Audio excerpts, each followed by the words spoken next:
Desligue o ruído e conecte-se aos factos.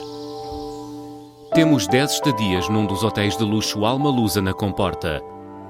2 adultos, 2 noites. Assine hoje o Observador com até 58% de desconto e habilite-se a ganhar. Tudo em observador.pt.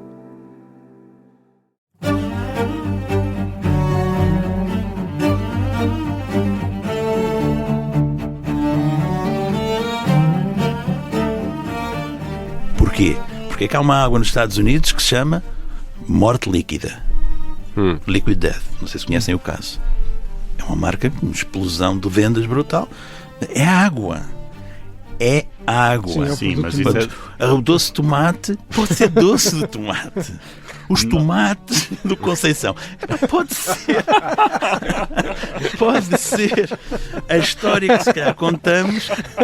Acho que já tenho título para o episódio desta semana. Opa, ainda bem que esta parte já não passa na rádio. Este é o querido líder da Rádio Observador, sou o Ricardo Conceição e comigo estão os especialistas em liderança, o Milton Sousa e o Jorge Medeiros.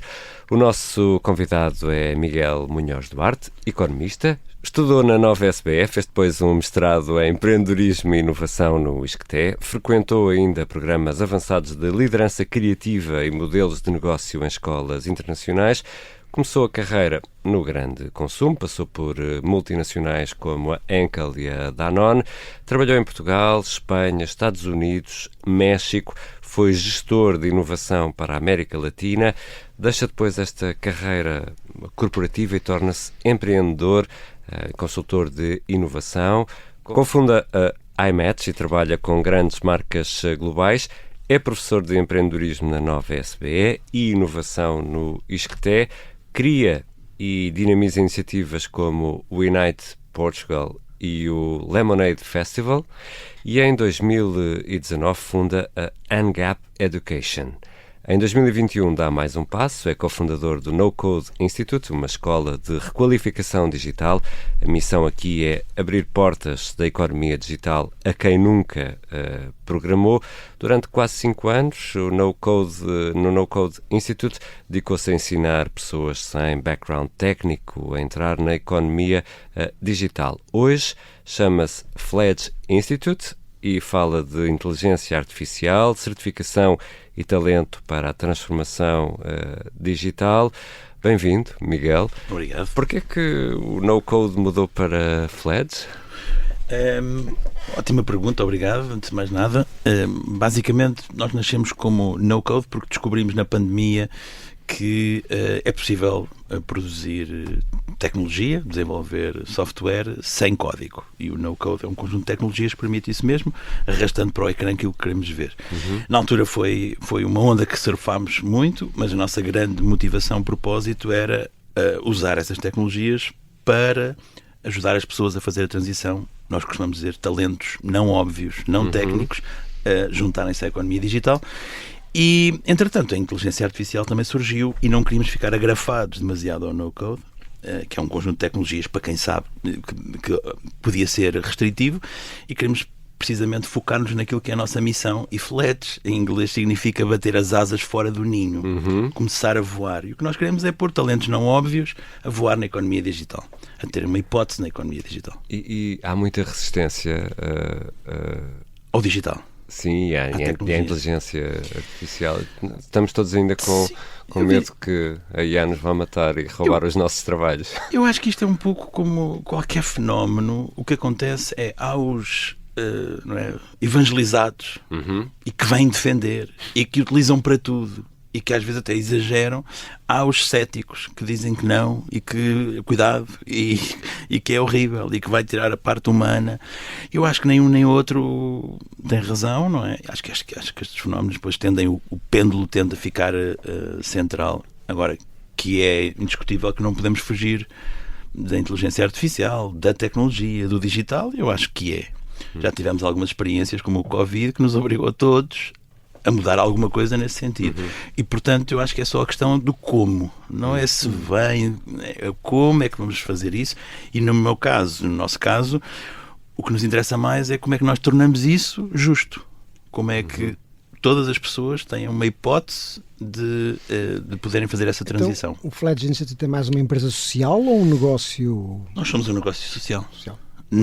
Ainda não há na nossa sociedade e na lei este lado intermédio, que é um negócio que tem lucro como objetivo, mas que também tem uma missão social. Exato, um objetivo social, um objetivo de impacto. E os alunos são autopropostos ou são de empresas? Como é que isso Na verdade, funciona? o nosso modelo inicial, onde começámos, foi uma espécie de Robin Hood. No fundo, nós temos fundações, temos filantropos, temos câmaras ou entidades públicas, temos empresas que, no fundo, queriam impactar as suas comunidades ou alguma vertical ou uma causa que gostassem, e com eles nós financiávamos as propinas dos alunos que depois iríamos angariar junto a essas comunidades. E, portanto, este foi o nosso modelo inicial. Neste momento o que nós estamos a fazer também temos aberto a pessoas que querem também fazer esta transição.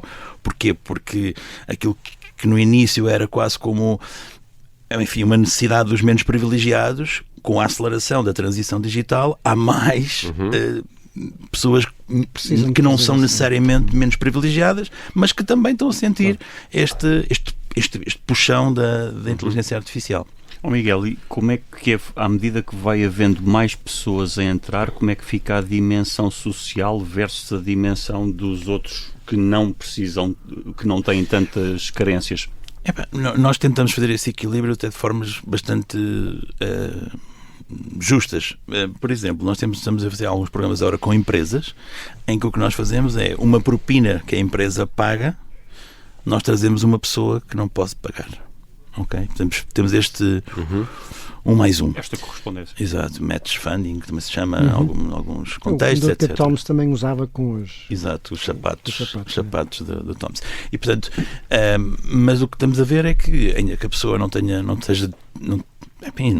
menos condições e contextos menos desfavoráveis, ou mais desfavoráveis, aliás, mas também precisa de fazer a transição, porque senão daqui a uns tempos vai ficar numa condição também menos positiva. Portanto, estamos a abranger na democratização, neste esforço de não fica ninguém para trás. Sim.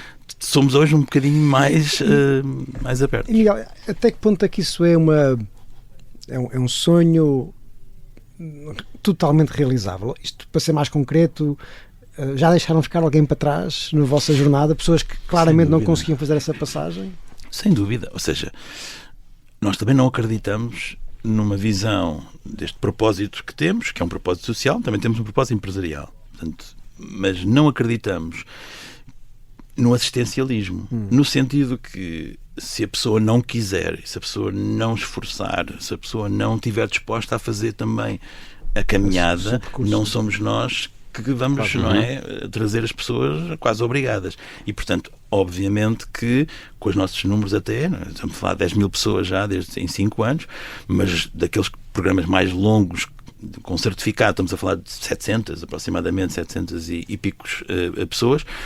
Houve muitas pessoas que ficaram pelo caminho, porque não quiseram, porque não se identificaram e porque ainda não era este o seu spot. E felizmente no mercado também há muitas soluções. Claro. O código em si também é uma solução, a nossa também é, e há outras soluções para a pessoa ficar mais atual naquilo que é a economia e o mercado de trabalho. Miguel, há pouco disse que não está nem do lado dos evangelizados evangelizadores, nem do lado dos céticos, está no intermédio. A minha pergunta é, com esta certificação, como é que acautela ou se acautela que as pessoas certificadas e que passam pelo programa conseguem ter não só essas competências, mas enquadrá-las num todo maior em que não descuram a parte mais humana e conjugam as duas ferramentas? Sim, nós não estamos de facto nos evangelizadores cegos, nem estamos nos céticos fechados. Nós somos claramente pró-tecnologia porque é um alfabeto que temos que ter. Okay? Não andamos à procura da próxima big thing, etc. Mas estamos aqui num lado mais equilibrado. Neste caso, o que nós fazemos, o nosso programa não é técnico. É um programa, se quisermos chamar-lhe de fluência, Acho que há literacia, não é? A seguir à literacia vemos a fluência. Neste caso nós fazemos fluência no digital, mas é uma porta de entrada. Nós não temos a pretensão de dizer assim, fazes isto e tornas-te um funcionário, um operador de fábrica. Um crachá que consegues Exato. pôr no CV para vender competência. Exato. O que nós queremos é que eles ganhem fluência e agilidade. A fluência técnica no digital e na inteligência artificial, agilidade em termos de competências mais abrangentes. Portanto, isto é uma porta de entrada, isto é o empurrar do ninho. Muito bem. Vão voar depois como eles Bater encontrarem. E há pessoas que vão para um lado, há outras pessoas que vão para o outro lado, há outras pessoas que não vão. E que o passarinho fica ainda ali, não sei se no ninho, mas fica algures num ramo Também há pais que próximo. têm os filhos em casa com Exato, 40 anos. jovens agricultores até aos 40, não é? E até que ponto acha que isto também pode ser uma bolha ou algo de muito empolado? Ou não? Eu acho que Estamos sim. a falar de muita gente a defender que é uma revolução, comparar com a eletricidade, com... Sim, eu diria que acho que há uma bolha, como qualquer fenómeno, movimento, tem sempre um lado inicial de bolha. Mas há uns que depois ficam. E há outros que depois desaparecem. Aqui há uns tempos era NFTs, vocês lembram? Era uma loucura com os NFTs, qualquer pessoa depois esmorece, não é? Eu acredito que a inteligência artificial já não podemos questionar se vai ficar ou não vai ficar. Acho que está provado que vai ficar. O metaverso não sabemos, não é? Enfim, o blockchain, as cripto não sabemos. Parece que o Marx... Desculpa. Mas não concorda com isto, eu sei, eu imagino. Não é isso. O Zuckerberg, tanto quanto consigo perceber, fez algum desinvestimento, a Meta fez algum desinvestimento no metaverso, precisamente porque... Claro, percebeu que não é será altura, mas ao mesmo tempo estão a contratar com signing bónus de milhões e a comprar empresas por bilhões. Só para vocês terem noção, o Ronaldo foi contratado pelo Real Madrid, acho que foram 100 milhões, 80 milhões, eu não me lembro. À volta disso. À volta Foi disso, 100 sim. milhões, sim. Signing bónus de alguns dos engenheiros que estão a trabalhar neste vertical da inteligência artificial, entre Meta, OpenAI, Anthropic, Google.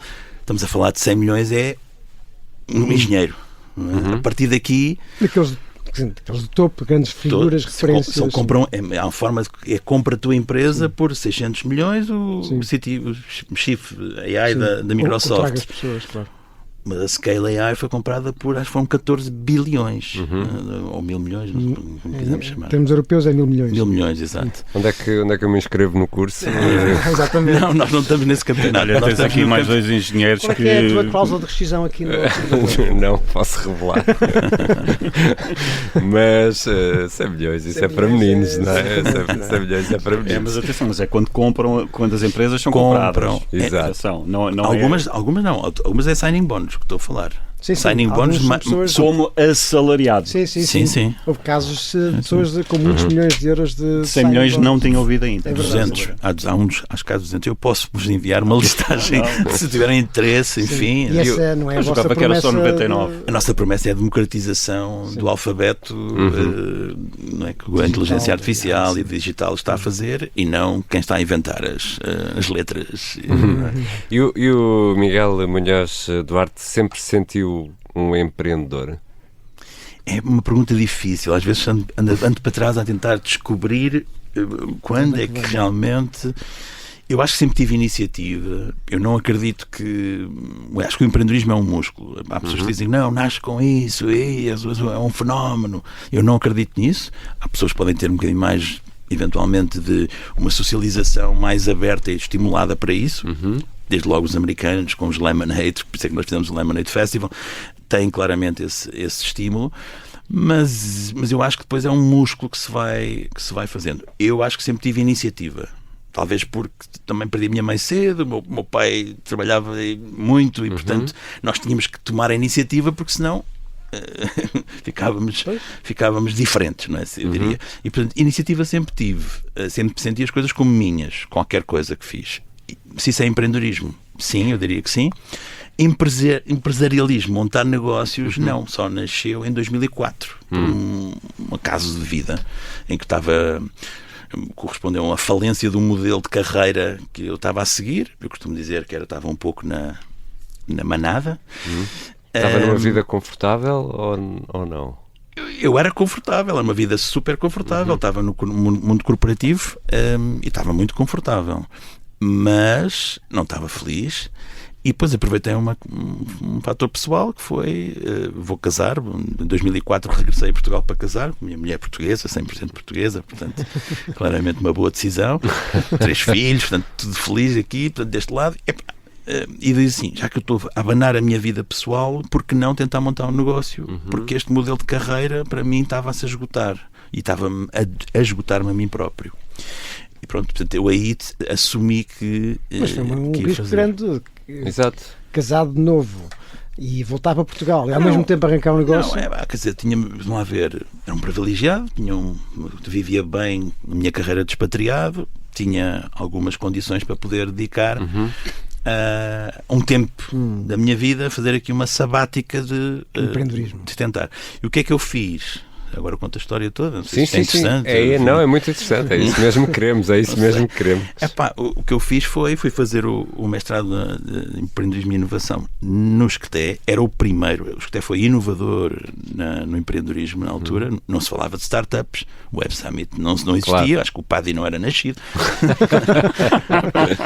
Enfim, não havia nada disto. E era empreendedorismo. E o Esqueté foi dos pioneiros neste aspecto, juntamente com a FEUP e com Instituto Pedro Nunes também já estava. E pronto, eu fiz o curso que era fazer um plano de negócios. Hoje em dia o que ensino é o contrário disto. Mas na altura então foi já lá vou. Acabo de contar a história. E pronto, e na altura o que fiz era um negócio que eu estava mais ou menos próximo, que eram parques temáticos, porque eu investia, enquanto marcas de crianças, investíamos muito como patrocinador de parques temáticos e tentei fazer um parque temático em Portugal, que tinha condições ótimas para isso, portanto aquilo tudo me fazia sentido e, portanto, aproveitei este limpa-palato na minha carreira para fazer uma mudança e tentar, ainda era novo, tentar também fazer um negócio. E o parque temático avançou ou não? O parque temático avançou, levantámos algum capital, pelo menos intenções de investimento, é uma coisa com um investimento bastante significativo, não ao nível dos signing bonds dos tipos do AI, mas a um nível assim já elevado, mas faltava-nos um grande investidor, que era, no fundo, quem punha o espaço. E o espaço era coberto, estamos a falar de centros comerciais e portanto fiz um roadshow por várias empresas e digamos que aí não correu bem. Não porque não houvesse abertura, mas porque me perguntaram onde é que nós nos inspirámos para criar este conceito e nós apontámos 4 parques no mundo nos quais nós tínhamos concebido este conceito. Escusado será dizer que eles foram falar com os 4 e que franchizaram um deles. e, portanto, acabou por morrer à nascença o projeto. E qual era o parque? Não interessa agora aqui. Então, não sei se vocês têm muitos ouvintes ou não, mas não vale de apetecê-las. Enfim, mas o que aconteceu foi isto. Foi uma espécie de... Faz um plano, estás muito tempo a fazer um plano e depois o mercado dá-te um murro, não é? Nos dentes. Não é? Então, e hoje ensina exatamente o contrário? Ensina exatamente o contrário, precisamente porque o plano não é a melhor forma de começar um negócio. A melhor forma de começar um negócio é começar o negócio. É avançar para o mercado, é validar todos os pressupostos que temos antes de depois pegar nesses pressupostos e fazer um plano.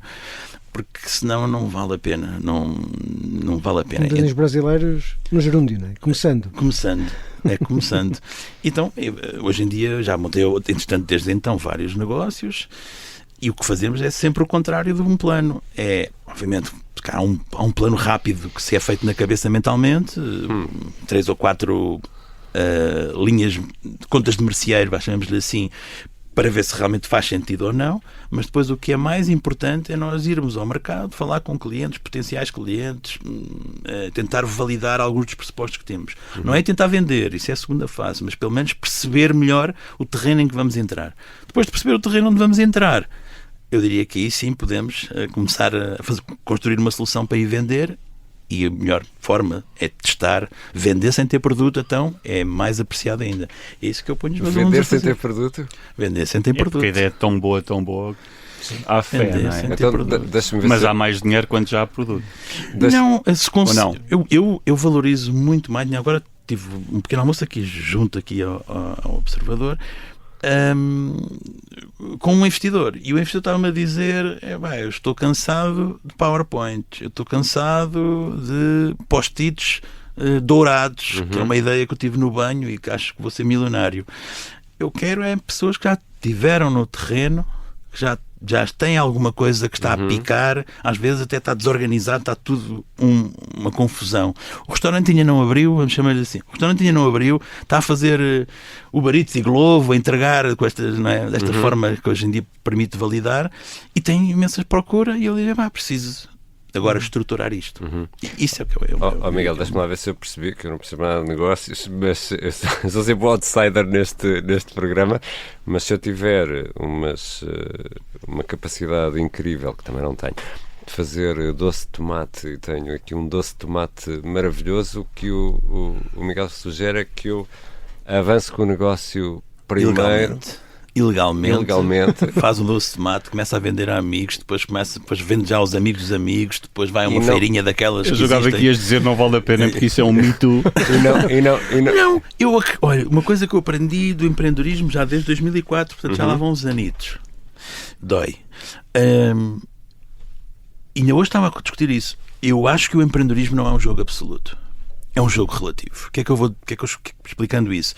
Um jogo absoluto eu tenho que ser um unicórnio, eu tenho que fazer domínio mundial, eu tenho que ser o maior ou o melhor, o mais superlativo de todos. E eu acho que não é assim. Acho que o empreendedorismo, cada vez há quem esteja a jogar esse jogo, e está tudo bem, ainda bem que existe quem está realmente a jogar esse jogo, mas eu acho que há um mundo muito grande, até maior, como sabem, a maior parte da economia é feita por pequenas e médias empresas, que o que pode fazer e encontrar, o que deve fazer e encontrar também, é encontrar produto de mercado relativo. Eu vou dominar, ou vou conquistar, ou vou ter o meu espaço relativo. E aí eu tenho um negócio para fazer. No doce de tomate. Neste caso, doce de tomate. Só tens de ter cuidado com o doce de tomate, porque ou já tens a tua clientela quão fácil ou difícil é imitar o doce de tomate. Fórmula e uma receita, então, pronto, uma receita. Completamente protegida, assim, uma muralha inabalável. É fantástico. Porque senão pode acontecer o mesmo que aconteceu ao Miguel. Tenho um doce de tomate espetacular e afinal a empresa... Alguém rouba a fórmula e vai fazer. Tenho uma visão, hoje em dia, em retrospectiva, diferente sobre isso. Para mim, roubaram porque eu não era tão importante naquele negócio como para ser realmente eu a fazê-lo. É esse o ponto, não é? Portanto, se alguém roubar o doce de tomate, é porque não éramos tão importantes naquele doce de tomate. Isso é porque ainda não provou o meu doce de tomate. Eu não faço ideia. Mas eu acho que nem acho que seja a base do... O doce aposta em produtos e serviços, aposta-se em pessoas, não é? Mas não, e pode ser igual, mas se nós tivermos não é? Algum ingrediente, uma diferenciação, pode não ser diferente. Águas. Águas é águas. Mas porque é que há umas águas que custam 50 cêntimos, há águas que nós pagamos 5 euros? Porque é que há águas que falam de, não é, pureza, mineral, etc. Há águas que são, não sei como é que se chama, mas purificadas, acho que é assim, e que vendem mais caras. Porquê? Porque é que há uma água nos Estados Unidos que se chama morte líquida. Liquid Death. Não sei se conhecem o caso. É uma marca com uma explosão de vendas brutal. É água. É água. Sim, mas o doce de tomate pode ser doce de tomate. Os tomates do Conceição. Pode ser. Pode ser. A história que se calhar contamos. Acho que já tenho título para o episódio desta semana. Ainda bem que esta parte já não passa na rádio. Mas ou seja, não vamos é tão deixar importante. a doçura de parte, ok? Exato. A fórmula, os ingredientes. Há produtos que vão por esse lado de diferenciação. Há outros produtos que vão pela história, pela imagem. De acordo, Miguel, mas aqui o ponto é sempre, se é uma commodity pura, a base é o preço. Tem de haver aqui alguma camada, nem que seja de percepção, para, não é? Sim, idealmente. É porque é que esta água é diferente e é bem sucedida, etc. Isto só se sabe depois, não vemos a quantidade de ideias originais ou até loucas, mas que ficaram pelo caminho, não é? Mas depois porquê? Ninguém sabe, não é? Ninguém sabe. Sim, quer dizer, há fatores que ajudam. Mas, Há fatores que mas uma ajudam. coisa é haver fatores, outra coisa é haver uma explicação. Não é? Mas imaginemos ideias, negócios que não têm nada diferenciador, etc. Mas há um fator qualquer que é um fator que faz a diferença, que vai, Então vai é conseguir dar um diferenciador. eixo. Não necessariamente, não um produto apenas. Não, Mas eu não falei em produto. De acordo, mas tem de haver alguma coisa. Pode ser, vai à loja, compra, tira o rótulo, quase, obviamente ao limite louco. Mas temos uma vantagem qualquer no mercado. Somos nós que vamos visitar as mercearias todas, conhecemos a malta toda, não é? E há alguns casos, marcas portuguesas, que o início foi assim. A Delta não nasce de...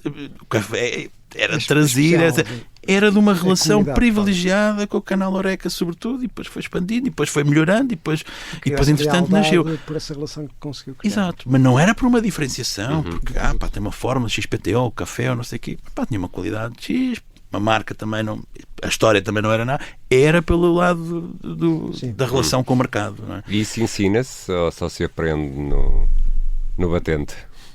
Ensinar, eu diria que não, acho que se treina. Ensinar, eu acho que parte de um pressuposto que eu, até para o líder, isto é falando de líder, top-down. Ou seja, não é muito de altivo. Há alguém que sabe e alguém que ouve. E eu acredito que se pode treinar, mas ensinar, eu acho que é uma palavra forte. Mas vamos aqui, mesmo que se pudesse ensinar e mesmo que o empreendedor aprendesse na totalidade, mais uma vez, jamais quereria dizer que iria haver sucesso. Claro que não há. Ora bem, não há, nunca receitas haverá. mágicas, Nunca haverá. não é? Mas tem de haver aqui algumas... Mas não é como a liderança? Miguel, se há tema em que isso nós que temos sido absolutamente vocais em acabar com esta mitologia e mistificação da liderança, como há este caso de sucesso, então qual foi a fórmula? Não há e jamais haverá. Não há, é jamais haverá. Eu fiz este curso com o professor Milton, com o professor Jorge, e então passa a ser um líder acreditado. Não acredito nisso. Jamais. Evidente. Sem desprimor Evidente. à Há qualidade muitos das programas pessoas. que nós fazemos a dar essa nota desde logo. Uma coisa é aprender sobre liderança, outra coisa é aprender a liderar. Exato. São temas relacionados, mas distintos. Não é? Não há forma de conseguir ser um bom líder só estando numa sala de aula a ouvir teorias e modelos e estudos de caso. Não é? Acho que também lá está, mais músculo. É um músculo que se treina e que se desenvolve. Mas essa é uma peça fundamental. Não é, isto é só teoria ou isto é só prática. Não, este jogo tem de ser um casamento estruturado, porque se não tivermos melhores ferramentas para pensarmos, para decidirmos, então estamos em falta, não é? Até posso ser bem sucedido sem ter estas ferramentas, mas a questão é, se tivermos outras ferramentas, se calhar as decisões são mais fundamentadas e, portanto, isto tem de ser sentido e vivido na prática até para haver uma calibração do pescoço para baixo, não é? Para não ser só uma intelectualização, ser a pessoa sentir, viver e passar a fazer parte da forma de estar. Sem dúvida. E, portanto, eu também acredito nisso. E, portanto, há esperança para o doce de tomates. Conceição. Já tem nome e tudo. Não sei se vou recuperar deste episódio. Miguel, e como é que é fazer isso em Portugal? É mais difícil? Tem experiência internacional? A ideia que temos é que tudo é uma carga de trabalhos neste país. Sim, eu concordo que tudo é uma carga de trabalhos. No empreendedorismo tudo demora o dobro do tempo, o dobro do dinheiro, o dobro do esforço do que nós planeamos, daí a irrelevância do plano que há pouco falávamos. Não acho que seja linear, que Portugal é mais difícil. É assim, apelando à sua experiência internacional, não é? Eu acho que é muito difícil fazer em qualquer lado do mundo. Portugal é mais ou menos difícil. Dê-me onde é que é mais fácil. Onde é que é mais fácil? Jogar os Estados Unidos é que é. Enfim, vamos para os Estados Unidos e vamos ver as dificuldades que são. Montar um negócio nos Estados Unidos é muito difícil. Vá daqui um negócio para lá, como muitos empreendedores estão a tentar fazer, é super duro. Mas a tua pergunta era mais do ponto de vista de estrutura legal. É as duas coisas, não é? É burocracia e capacidade Temos também. países que estão mais avançados na parte da burocracia, temos países que estão mais atrasados. França é um país super atrasado, é mais burocrático do que Portugal, é mais difícil, é mais francófono, fecham-se mais. Há muitas coisas, não é? Outros países, a Alemanha tem outras dificuldades, tem outras burocracias também. Portanto, eu não acho. Eu também sou muito de. Qual é o jogo que temos em cima da mesa? É este o jogo. Não, se eu me pergunto se é mais difícil, não me interessa muito. Eu pago muitos impostos. Pois pago. Vale a pena? Não vale a pena pensar muito sobre isso. Joga ao jogo. Temos muita essa ideia de que muitas vezes a vontade de querer criar um negócio esbarra depois em papelada, em licenças, em impostos, e há pessoas que às vezes estão a ter a ideia e desistem só por causa disto. Não é? É difícil ser jornalista. É, bastante. Mas estamos na guerra. Estamos cá na guerra. Bom, eu não estou, mas já que esteja. Está a pensar a montar negócios De doce de tomate. Enfim, o que eu estou a dizer é tudo isto. Todas as coisas são difíceis, têm dificuldades, têm obstáculos. Quem quer muito, arranja forma. Quem não quer assim tanto, arranja desculpas. E, portanto, ainda reconhecendo que há uma série de dificuldades que são, obviamente, contextuais, acho que quem quer muito vai arranjar uma forma, vai fazer, vai por ali, vai procurar. E vai falhar. E vai falhar, e vai ter dificuldades, vai sofrer, enfim. Esta é a minha opinião. E se formos para outros países são muito mais difíceis, aí se vocês vão ver, vamos para Timor, vamos para a África, vamos para a Ásia, para a América Latina. Eu vi na América Latina, isso sim são dificuldades que nós privilegiados às vezes nos esquecemos que existem no mundo. E como é que se lida com o falhanço de uma incrível ideia para vender doce de tomate? Há várias. A falhança é um tema muito interessante, porque nós somos uma sociedade relativamente conservadora nesse aspecto, não é? Muito, em que o falhanço é cadastro. Mas, Miguel, já agora eu aproveito, deixa aqui para interromper, porque eu já ouço há tantos anos que nós não lidamos bem com o falhanço, que eu me pergunto, será que ainda é mesmo de facto assim? Ou será que isso também já não mudou? Eu vou dizer, é como as multas. Que entrevistam, não é, uma pessoa que está, acho bem, é para multar, acho bem, é bandido, não sem cinto, e depois ele é multado, isto é uma vergonha. Então, tem um bocadinho mais multas, que nós achamos que falhar é que é. Agora, quando com o nosso filho, quando somos nós próprios vamos autocriticar-nos, vamos puxar todos os síndromes que vocês estudarão mais do que eu, do impostor, da fraude, que sentimos-nos mal connosco próprios. Não faz mal, falhaste, é normal, acontece, não sei o quê, mas eu sinto-me mal comigo mesmo, não é? Mas eu sinto que foi uma falência de algo que eu sonhava, não é? Como quando há uma falência de uma família, não é? Um casal, quando se separa, quando se divorcia, não faz mal, 60% das pessoas, dos portugueses, divorciam-se. Mas eu sinto ainda isto como um falhanço de um modelo que eu estava a idealizar. Miguel, ainda na semana passada tivemos aqui o Vasco Falcão, e o Vasco Falcão partilhou que sentia uma dor pessoal quando uma das pessoas que ele reportavam diretamente decidiu ir para outra empresa ou para outro trabalho. Ele sentia aquilo como uma dor muito pessoal, não é? Portanto, eu acho que o lado humano, incrementado com a nossa cultura, que podemos dizer que sim senhor, a falhar, agora é bom, é fail fast, como os americanos e tal. Fala-se, mas de facto ainda não se aceita. Em Portugal ainda é peso para nós, na nossa análise connosco próprios, e ainda é cadastro.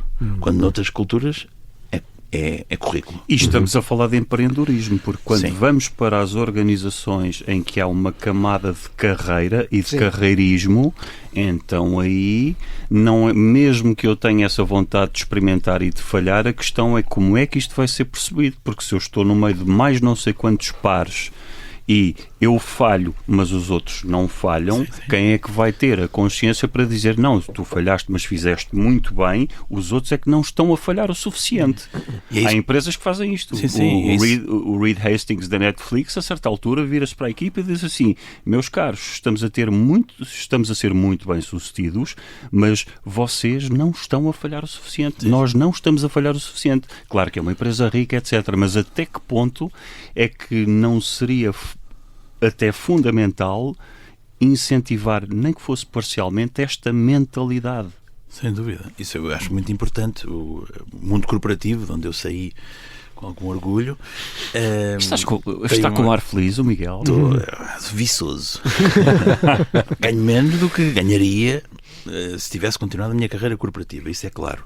Mas julgo que tenho outros salários que não teria no mundo corporativo. Mas o mundo corporativo vive com a CMA, que é o Cover My Ass. Quando eu ponho alguém em CC, quando eu ponho debaixo do tapete e finjo que está tudo bem, o projeto é um sucesso, mas na verdade não é. É muito difícil alguém no mundo corporativo chegar e dizer isto falhou, isto é para matar. E eu tive momentos desses, mesmo no mundo corporativo, e quando eu fui, não é, um diretor mundial dizer isto é para matar, chamaram a atenção. Ficaram todos surpreendidos. Nunca ninguém vem aqui dizer que isto é para matar. Tipicamente vem pedir mais investimento porque o morto parece que vai sobreviver. Sobre o ponto de facto, o mundo corporativo tem isso, mas no mundo das empresas ou do empreendedorismo, eu diria que isso é maior, porque estamos a falar da tua sobrevivência. Claro, é sobrevivência. Tu morres, e o que é que vou fazer a seguir? Atenção, que a segurança social não é amiga do empreendedor. Mas precisamente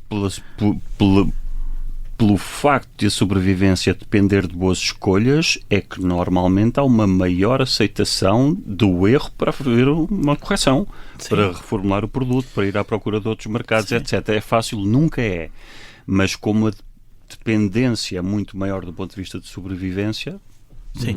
Também, mais uma vez, estamos aqui a falar de generalidades, depois há ecossistemas ou comunidades onde de facto o falhanço é estimulado e é etc. Só por uma história sobre, falavas da Netflix, não é? Eu vou contar uma história de uma empresa que estimulou... Nota rápida que é importante. Nós às vezes falamos destes exemplos, vamos contextualizar uma empresa riquíssima e que, portanto, é mais fácil, tem um mérito ter esta política, poderia não ter tido. Sim. Mas mesmo assim é mais fácil fazer isto numa empresa rica. Mas vou dar um caso um bocado mais pequeno, mas também ainda do mundo da tecnologia. Uma empresa chamada Valve, que desenvolve jogos, acho que são multijogadores, daqueles de estratégia na internet, etc. E a Valve, que nasceu um conjunto de geeks da informática, dos jogos, etc. E foi crescendo, de repente tinha uma equipa muito grande e o fundador estava a achar, ou a equipa fundadora, não sei, já não estávamos a ser tão inovadores porque estamos com medo de falhar. E então eles tinham um jogo que era, acho que era na época medieval, etc. Então eles compraram um canhão medieval, puseram no escritório, fora do escritório, no jardim, não sei o que, do escritório, e puseram, um canhão medieval, espetáculo, como é que isto dispara? E então disseram, quem falhar e aprender pode disparar o canhão. E então estás a trabalhar e de repente, pão, rebenta o que é que se passa? Alguém falhou e aprendeu. E de repente estás no dia todo a ouvir vários tiros de canhão. O que é que faz? Isto diminui o peso do falhanço e faz quase como, eu se falhar e aprender tenho a hipótese de... A certa altura, passados uns dias, havia uma fila para disparar o canhão e alguém e um burocrata qualquer a validar qual foi a aprendizagem antes de poder disparar. Certeza que haveria, mas o vizinho, mas é um excelente exemplo. É uma forma de desdramatizar. O vizinho da frente é que não gostou nada o canhão, pá. Não faço ideia, mas é muito gira. Vamos às perguntas fixas que temos para todos os convidados aqui do Career Leader. Qual foi o pior momento da carreira? Pior momento da carreira, eu acho que tenho muitos. Portanto, não sei se é o pior, mas tipicamente há um padrão entre eles. Eu acho que os piores momentos são os momentos em que eu me apercebo da falência do modelo que eu dei por adquirido antes. Sei lá, um modelo de carreira, a seguir estuda, filho, vais para a universidade, faz esta carreira, e quando eu percebo que isto já não sou eu, isto já não me faz feliz. Este momento é duro. E tomar uma decisão sobre isto, para mim, foi muito duro. Um momento em que, não é, o negócio vai assim, mas temos de tomar o Covid muda as regras, temos de tomar uma decisão e são momentos duros em que nós temos que admitir que aquilo que tínhamos previsto, planeado, sonhado, E acreditado, não é? Porque muito a crença faz parte do processo de ser um empreendedor, não é? E ao fim e ao cabo é largar uma crença profunda que nós temos que aquilo vai resultar. Não é? Isto para mim é duro. Mas depois é preciso dar a volta. Como é que se dá a volta a isso? Lutos rápidos. E desenvolver, eu não sei se posso dizer aqui palavrões. Estamos em podcast, já não passa na rádio esta parte, portanto estamos à vontade. E desenvolver uma competência que é: não podes controlar, caga nisso. Portanto, para mim os piores momentos foram estes, momentos foram isto. O último mais recente, aliás, vou dar 2 mais recentes, se calhar. Um é quando eu me apercebo que o modelo de gestão tradicional para mim está em desuso. Acho que a forma como nós organizamos a nossa gestão, as nossas empresas, as nossas equipas, é igual ao da Revolução Industrial, o Scientific Management, as lideranças, estas pirâmides, com esta falsa sensação de controle que o manager, o gestor, não é? O líder está a controlar, porque põe estas regras todas para ter uma falsa sensação de que está a controlar e que aquilo tudo é previsível e enfim. Está bem, Miguel, está bem, mas nem tanto ao mar nem tanto à terra. Mas o meu papel é ir para o mar. Fico na terra, está tudo bem. Estou a exagerar, mas para mim a falência desse modelo foi quando eu me apercebo que quanto mais regras eu ponho, quanto mais infeliz, menos vida tenho, mais gargalo de garrafa sou e menos na minha organização. Às vezes, não é? E menos funcionam, ou melhor, funciona, mas fica uma organização quase que órfã da nossa própria existência. Estou a exagerar, obviamente há nuances muito grandes aqui, mas para mim esta foi uma. E a outra foi em perceber que, de facto, o digital não é democrático. A transição digital e o Covid deixou muita gente em piores condições do que estava antes, inclusive os meus negócios. Eu tive 2 negócios que realmente sofreram com isso. Tentámos ir para o digital, mas sem competências, sem dinheiro, foram muito, muito difíceis. Num deles perdi 100% do potencial negócio que tínhamos e no outro 93%. Um espaço de cowork e que o professor Milton sabe o que é, fazíamos juntos, que era o One Gap Education. Portanto, essa falência daquilo que a gente acredita, para mim são momentos duros. E depois tem que fazer um luto rápido e no dia seguinte virar a página. E aplicar o hashtag. Exatamente. Hashtag luto rápido. Exato. É melhor. Qual foi o melhor momento da carreira? O melhor momento da carreira? É difícil dizer um momento, não é? Mas eu diria que o melhor momento para mim tem a ver com aquilo que eu acredito que está mais transversal nas várias coisas que fui fazendo, que é quando me surpreendo com talentos não óbvios que se autossuperam. Esses para mim são os momentos interessantes. Uma equipa que eu herdo no México que me dizem tudo para despedir. O anterior não teve coragem de despedir e que neste momento é o CEO da Frito-Lay, não é? O outro é diretor de marketing no Dubai, não sei, General Mills, enfim, não sei. E portanto, eram para despedir, eram descartáveis, não prestavam ou não, ou realmente, e portanto, e não porque tenha feito algo extraordinário, mas quando se dá o espaço para que isso aconteça, eu acho que isso é fantástico. E é o que nós fazemos. Talentos que são descartados na economia digital, que não prestam. E a minha equipa, por exemplo, é toda feita deste tipo de pessoas. Contratamos só pessoas que passaram pelos nossos programas e eram call center, operadores de call center, e agora são gestores de programa e são community managers. Eram assistentes sociais, andavam a visitar as casas para ver se as pessoas apoiadas estavam ou não estavam, se eram ou não eram auditores desta área, e agora de repente são gestores de formação, certificações internacionais, e estão em palcos muito diferentes. Viviam em Rio de Moro com os pais, e hoje em dia estão a fazer nómadas digitais em Palermo, na Itália. Isto para mim são momentos de transformação e de autossuperação das equipas, e deixam-me feliz. E quando é que percebeu, ou em que momento é que percebeu, eu é que sou o líder? Eu acho que eu sou um bocadinho anti-líder. Eu não vivo muito bem com, não sei porquê, talvez traumas de infância ou alguma coisa, há sempre coisas que se explicam no divã, mas não vivo muito bem com a coisa do líder. Mas eu acho que quando os outros te dizem, ou te reconhecem, ou esperam de ti, acho que esse é o momento onde eventualmente percebes.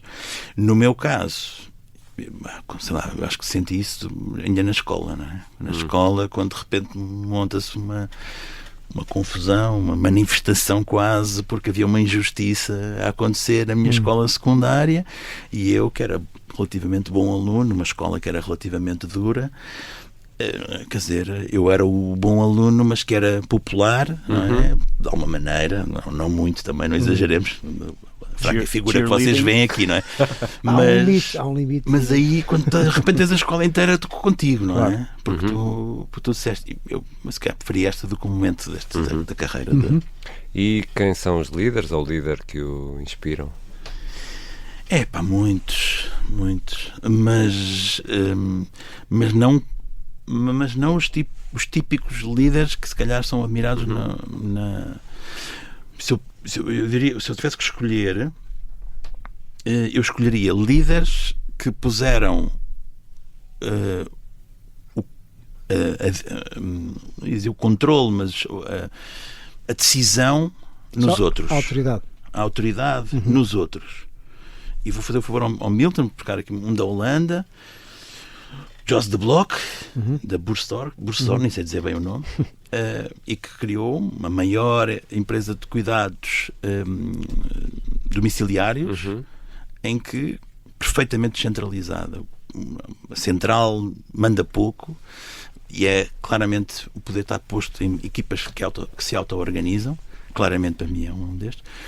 Um outro exemplo seria o Ricardo Semler, não sei se conhece também, no Brasil. Maverick, que também muito interessante a história, porque vem dos MBAs da Harvard e herda a empresa do pai, discute com o pai que a gestão não está a ser bem feita, etc. E aquilo chega a uma altura em que rebenta. Ele tem um problema de coração, vai para o hospital, porque era de tal maneira, não é, esta obsessão pela gestão, chegou a um ponto em que, com alguns resultados, mas com muita fricção e sofrimento. E no hospital, inspirado também por um diretor de recursos humanos escandinavo, decide fazer o contrário e diz: vamos pôr as equipas a auto-organizarem-se, vamos pôr a descentralizar uma espécie de democracia industrial, uma empresa no Brasil, sindicalizada, muitos sindicatos, com muita força no Brasil, e com obviamente industrial, ou seja, com um nível... E conseguiu crescer de forma muito blue collar, não white collar, assinalável, depois de introduzir essas práticas. Exato, e depois isto inverteu. Portanto, são líderes.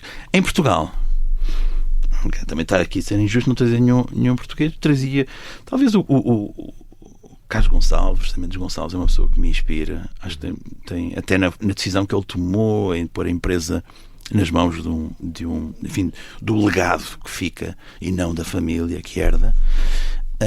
Acho que é inspirador. Eu, num nível diferente, cara, escolhi um da educação, que é o José Pacheco. Acho que é uma inspiração da Escola da Ponte, e que faz a mesma coisa com as crianças na escola, e que põe nas mãos das crianças a responsabilidade. E disse uma coisa que, umas vezes, numa conferência, que eu achei muito impactante. No outro dia discuti isto com um amigo, que é: quais são as nossas duas maiores vitórias como seres humanos desde que nascemos? Primeiros grandes alcances que fazemos, o que é que são? Digam, é uma pergunta. Isso é dialética, isto é dialética. Isto é um podcast moderno. Fazer podcast, Nascer, a seguir a nascer. Sobreviver. Saúde e educação. Começar a andar. E a segunda, falar. Duas grandes conquistas que fazemos quando estamos... Chegas à escola e o que é que fazes? Senta, não mexe, cala, que eu estou a falar. E não fala. E eu disse: isto é tudo verdade. E o que é que nós fazemos nas empresas, não é? Nós fazemos, se calhar, duas grandes conquistas como talento, chegamos lá e nós fazemos exatamente o contrário, não é? Exatamente o contrário, que é: Miguel, mas aqui não tenhas ideias, não te aventures muito, não é? A lógica, e vou simplificar, mas a lógica do processo de Bolonha era essa. era mudar muito e, em vez de ser uma exposição unidirecional do professor para os alunos, o professor disponibiliza-se para os alunos que, tendo feito o trabalho de casa e estudado, vão para a sessão só para tirar dúvidas. E, portanto, isto elevaria o nível de todos. Qual é o problema? Não funcionou. Não funcionou, claro, porque pressupõe que é uma mudança muito radical de mentalidade. Não vale a pena explorarmos aqui, porque isto é uma série de subtilezas, até contra o formato que está instalado, alguns dos interesses instalados, o trabalho que isto dá, etc. Mas a ideia era mas não tenho a certeza genuinamente boa. Mas não tenho a certeza que não funciona porque as pessoas não querem, não é? Os alunos não sabem, não vão fazer, ou se pelo sistema e o professor. Miguel, depois aqui tem uma série de subtilezas, mas a ideia mas se não tentarmos, era... Mas eu acho que se não tentarmos... E qual é o sonho ou sonhos por concretizar? E agora estou com um sonho grande, que é realmente ajudarmos a contribuir para que muitos talentos não óbvios, não técnicos, quase descartados pela sociedade, consigam fazer aqui uma mudança. E esse é o meu sonho, é ver mais exemplos, não sei se é quantidade, mas é ver mais exemplos e nós tocarmos de alguma maneira, dermos esse empurrão para que saiam do ninho. E este neste momento é o meu grande sonho, não é? Eu estou por aí, para além depois dos meus sonhos pessoais, não é? Tenho 3 filhos, enfim, também os quero ver a sair do ninho, até porque não posso, o meu ninho está muito caro. Não vendo doce de tomate suficiente para isto. Precisas de um parceiro. O Miguel precisa de um parceiro. E é só fazer aqui uma nota, já aqui tivemos o Pedro Santa Clara, e a Escola 42 também é um destes exemplos de enorme autonomia. Exato. Em que os participantes vão fazendo a sua procura, vão às suas fontes. Não é? Conheço bem. Miguel, muito obrigado. Muito obrigado por ter vindo ao querido líder, o Miguel Munhoz Duarte. Meus senhores, até para a semana. Até para a semana. Um abraço. Para a semana a mais, querido líder. Um abraço.